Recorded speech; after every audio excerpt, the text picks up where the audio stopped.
Hello and a very warm welcome to Rajya Sabha television. You're watching the news tonight with me, Frank Pereira. Here are the headlines. Long-standing Kaveri dispute finds a solution. Supreme Court on Friday reduces allocation of Kaveri water to Tamil Nadu, addresses the drinking water needs of Bengaluru city to increase Karnataka's allocation by 14.75 thousand million cubic feet. Assuming the role of education counsellor, Prime Minister Modi advises students to do work and not worry about setting a career goal. Tells them that they will achieve anything once they decide to do it.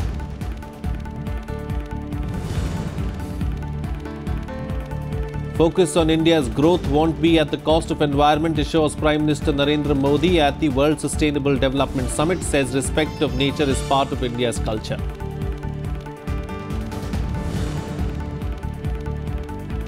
External Affairs Ministry takes action in the PNB fraud case, suspends passports of suspects Nirav Modi and his partner for 4 weeks.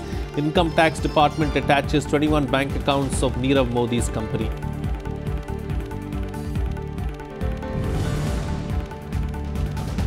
And another big achievement for ISRO, India's second lunar mission Chandrayaan-2 is ready for a launch in April. Will attempt to land a rover on the moon's south pole.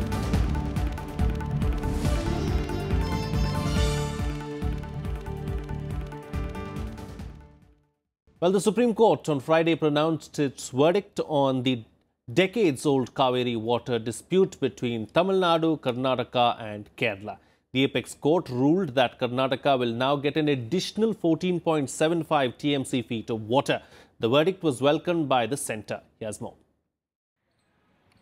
A three-member bench of the Supreme Court on Friday increased the allocation of Kaveri river water to Karnataka by 14.75 thousand million cubic feet.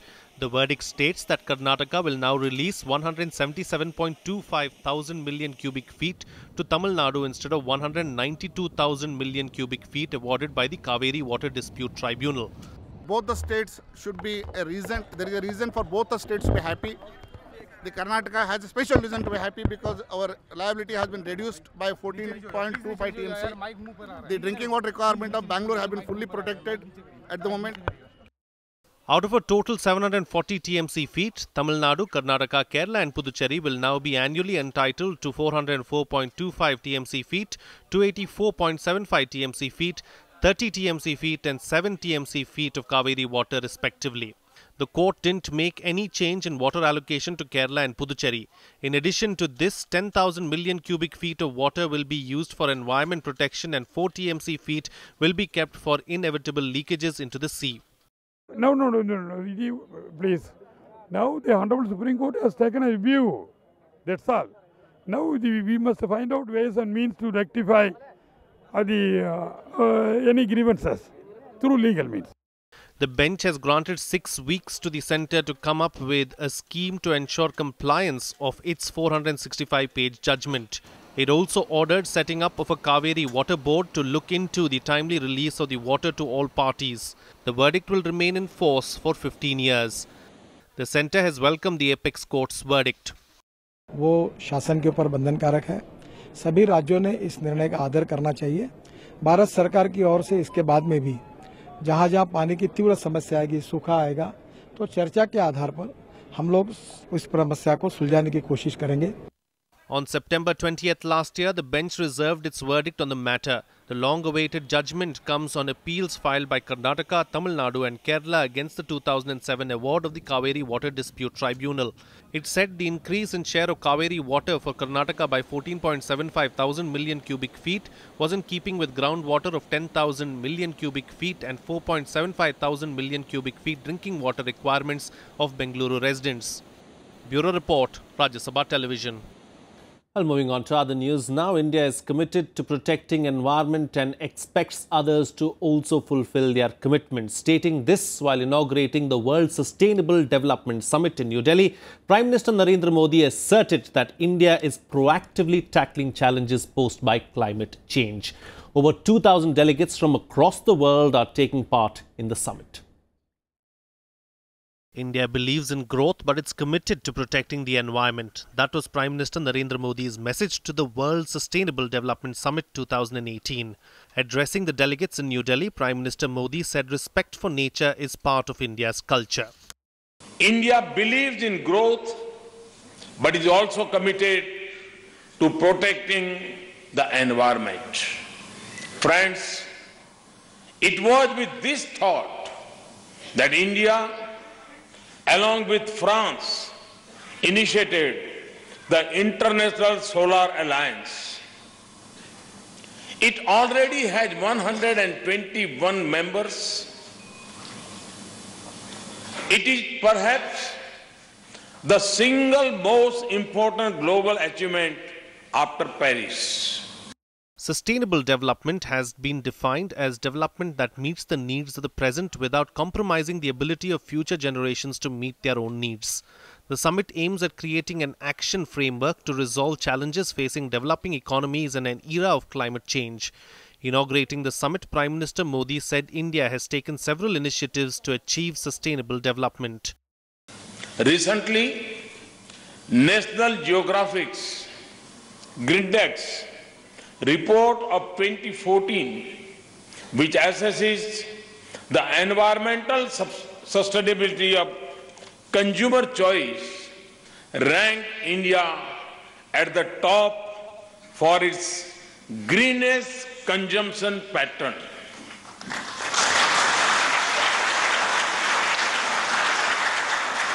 Over the years, the World Sustainable Development Summit has spread consciousness about our actions to preserve the purity of Mother Earth to all parts of the world.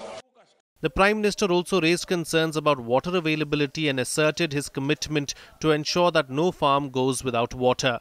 He also said that the government is working to electrify every household of the country. The theme of this year's summit is Partnerships for a Resilient Planet.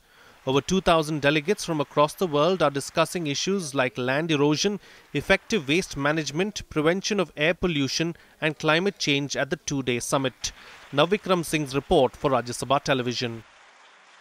Well, motivating students to take stress-free examinations. Prime Minister Narendra Modi today conducted a session, Pariksha par charcha, in the national capital. He not only urged students to choose subjects of their interest, but also appealed to parents not to pressurize children for better results. Prime Minister also urged students to appear for the board exams. Here's a detailed report.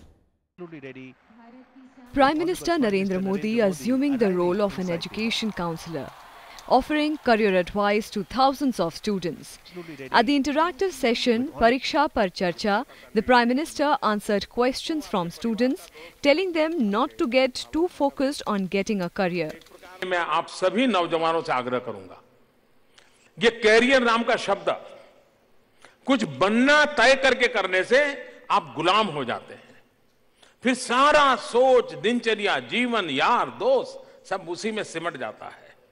करने का इरादा होगा तो सारे रास्ते खुल जाते हैं और इसलिए आप मन में कुछ करने का इरादा रखिए, स्वतंत्रता को एंजॉय कीजिए, वो आपको एक नई ताकत देगी। Prime Minister Modi also urged parents not to pressurize children to meet their aspirations. Apart from emphasizing the importance of getting quality sleep, he suggested yoga as a good way to improve concentration. Shavasana है, योग निद्रा है, बड़ा simple सा प्रयोग है जो योग निद्रा के द्वारा, उसकी सीडी अवेलेबल होती है, आप इस सीडी को के आधार पर खुद भी कर सकते हैं, जिसमें आपकी कम नींद भी आपको साउंड स्लीप देती है। और मैं मानता हूं कि नींद बहुत आवश्यक है जी। Around 2,000 school and college students took part in the interaction. Addressing the students, Prime Minister told them to think of him as a friend and even answered a question about his own preparation for the election exam. आपकी board के exam के लिए मेरी आपको बहुत शुभकामनाएं, लेकिन मेरी बोर्ड के एग्जाम के लिए 125 करोड़ देशवासियों के आशीर्वाद मेरे साथ है, वो ही मेरी ताकत है, उसी के भरोसे में आगे चलता हूं। Pariksha Par Charcha comes 2 weeks after the Prime Minister launched his book titled Exam Warriors that deals with ways to deal with exam stress for students. A topic that Prime Minister has addressed in his Mann Ki Baat program in the past.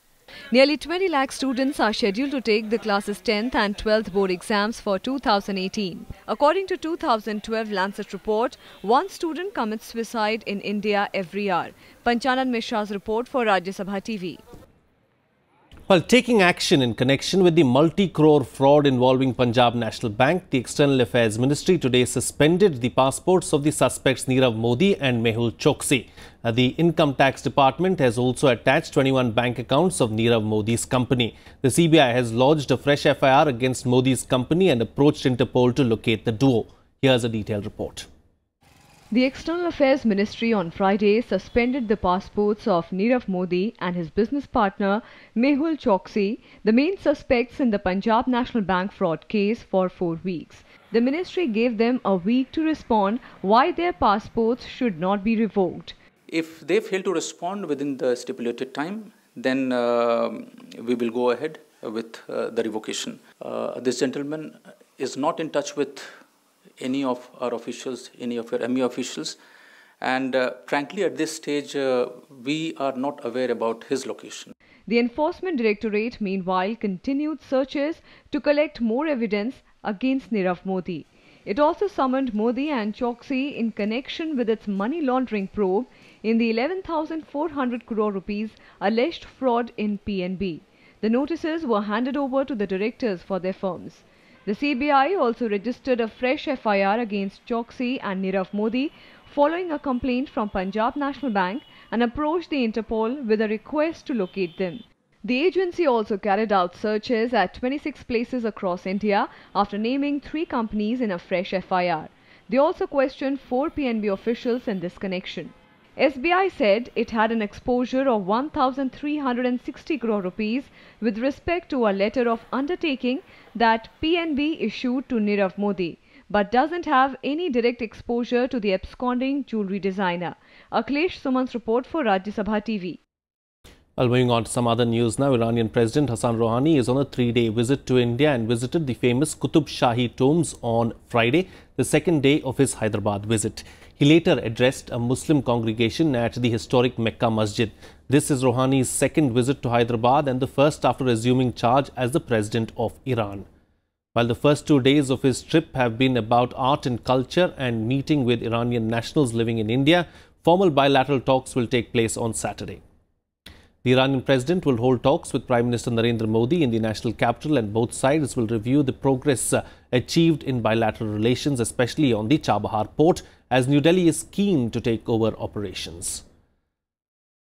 After the talks, both sides will exchange agreements in various fields. Rouhani will also meet President Ramnath Kovind and Vice President M. Venkaiah Naidu during his stay in Delhi. Prime Minister Modi had paid a visit to Iran in May 2016. India and Iran have collaborated on key projects, most notably the Chabahar port in southeastern Iran that was inaugurated in December. This is a first visit of any Iranian president after 10 years, even though Prime Minister Modi has met him twice on the international fora.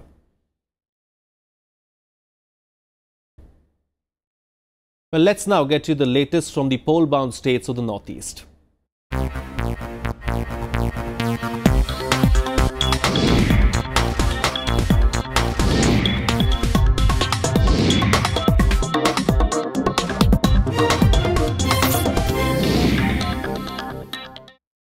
Well, the high decibel campaign for Tripura Assembly elections ended on Friday. The left has been in power for 5 terms in the state, with Chief Minister Manik Sarkar at the top post for 4 terms in a row. Voting will be held on February 18th and a total of 25,69,216 people are eligible to vote.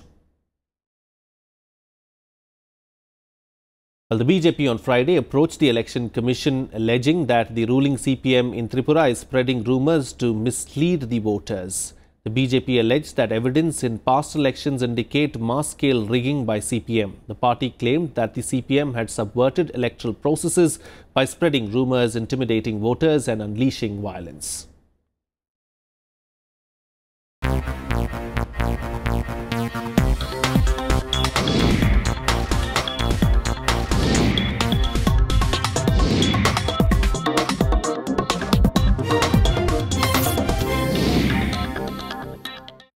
Well, moving on from election news, now India's second lunar mission, Chandrayaan-2, is scheduled for an April 2018 launch. While this is not India's first mission to the moon, it will be ISRO's first attempt to land a rover on the moon's south pole. The announcement was made by Jitendra Singh, in charge of the Department of Space.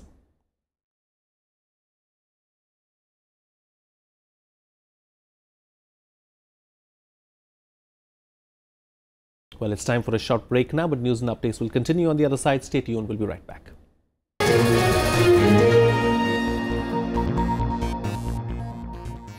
Welcome back. You're watching Rajya Sabha television. Well, Vice President M. Venkaiah Naidu on Friday said that people must be at the center of governance and the leadership must have empathy and compassion.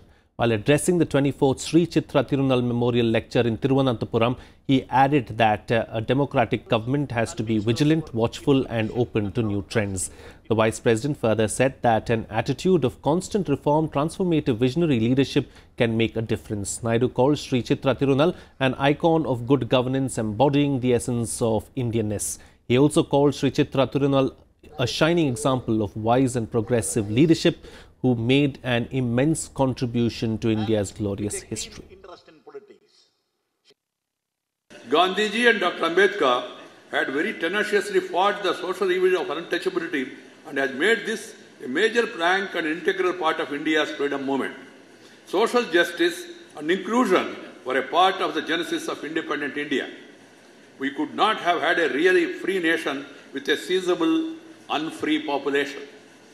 This concern is reflected in the preamble of our Constitution, which aims to secure social, economic and political justice to all our citizens.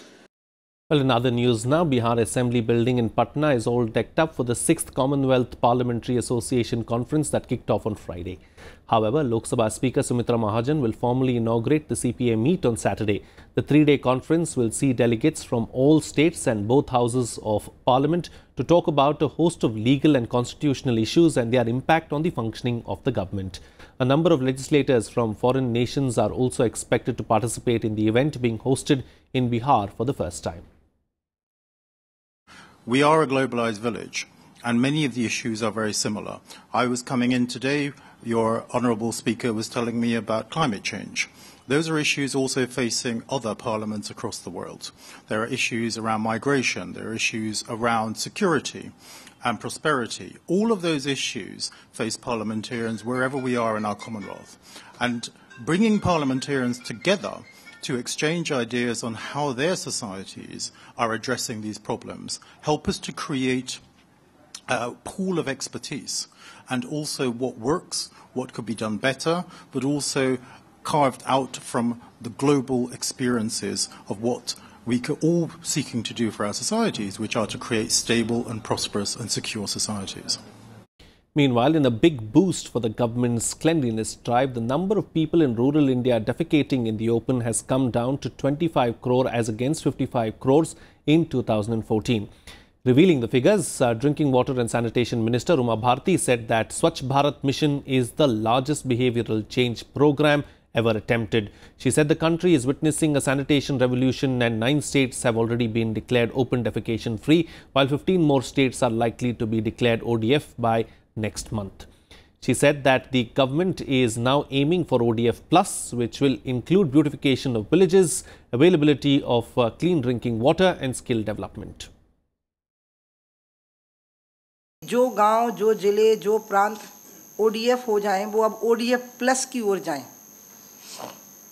यानी गांव खुले में शौच तो मुक्त हो गया, लेकिन खुले शौच से मुक्त हो गया, लेकिन अब गांव को निर्मल होना, सुंदर होना और जो अन्य प्रकार की गंदगी है उसको वेस्ट से वेल्थ में कैसे कन्वर्ट करना। Well, in line with the government's promise to double farmers' income by 2022, a national conference will be held in New Delhi on February 19th and 20th. Titled Agriculture 2022, Doubling Farmers' Income, the conference will be held at the National Agriculture Science Complex. The conference is being organized by the Ministry of Agriculture and Farmers' Welfare on the advice of Prime Minister Narendra Modi. The objective is to identify critical issues relating to agriculture and farmers' welfare as well as finding appropriate solutions. ये जो discussion होगा ये farmer centric होगा और ज़्यादातर practical solutions जो field level में farmers और बाकी लोग पाए हैं उसको वो सामने रखेंगे और उसको रखने के बाद उसको कैसे देश के स्तर पर इसको लागू किया जा सकता है इसके बारे में चर्चा होने के बाद फिर एक रोड मैप बनाया जाएगा. Well, let's now get you an update from across the country and nationwide. Incorporating new schemes worth 14,000 crore rupees, the Uttar Pradesh government presented its second budget on Friday. The budget gives special emphasis on health, education and religious tourism. A total of 2,700 crore rupees is allotted for infrastructure projects, including 650 crore rupees for Bundelkhand Expressway project and 1,000 crore rupees for Purvanchal Expressway. 2,757 crore rupees has been earmarked for minorities, including 400 crore rupees for modernization of madrasas.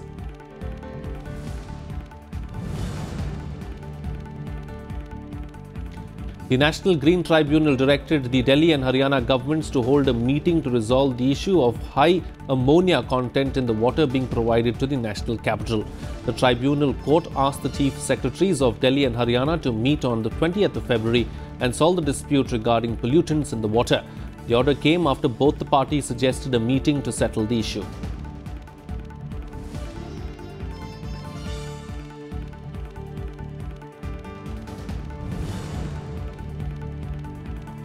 Two Naxals, including a woman, were gunned down by the security forces in an exchange of fire in Chhattisgarh's insurgency hit Sukma district. The exchange of fire broke out when the district reserve guard and a special task force were patrolling in a forest near Tokanpalli village.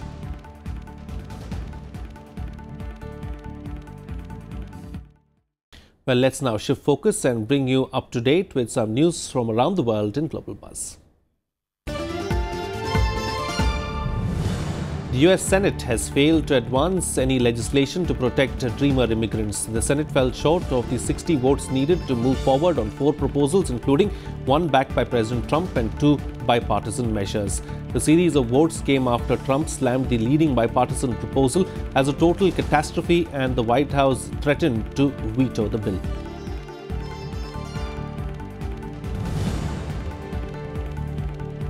A Myanmar minister told Bangladesh's president that Myanmar is ready to take back Rohingya Muslims who fled violence. Presidential spokesperson Joynal Abedin said Myanmar's Home Minister Kyaw Siu told Bangladeshi President Abdul Hamid that Myanmar was ready to take back Rohingya under a deal the country signed late last year. The teenager Nicholas Cruz, accused of killing 17 people at a Florida high school, confessed to the shooting. According to a court document, Cruz said he arrived on campus and began shooting students before abandoning his weapon and escaping. He appeared in court charged with 17 counts of premeditated murder.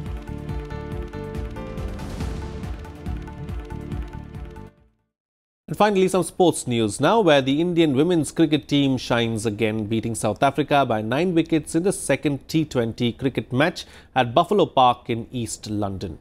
Chasing the South African total of 142 for 7 in 20 overs, India's Smriti Mandhana and Mithali Raj scored half-centuries to steer India to victory.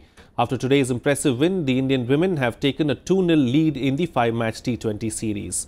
Indian women's team has already clinched the ODI series by a 2-1 margin.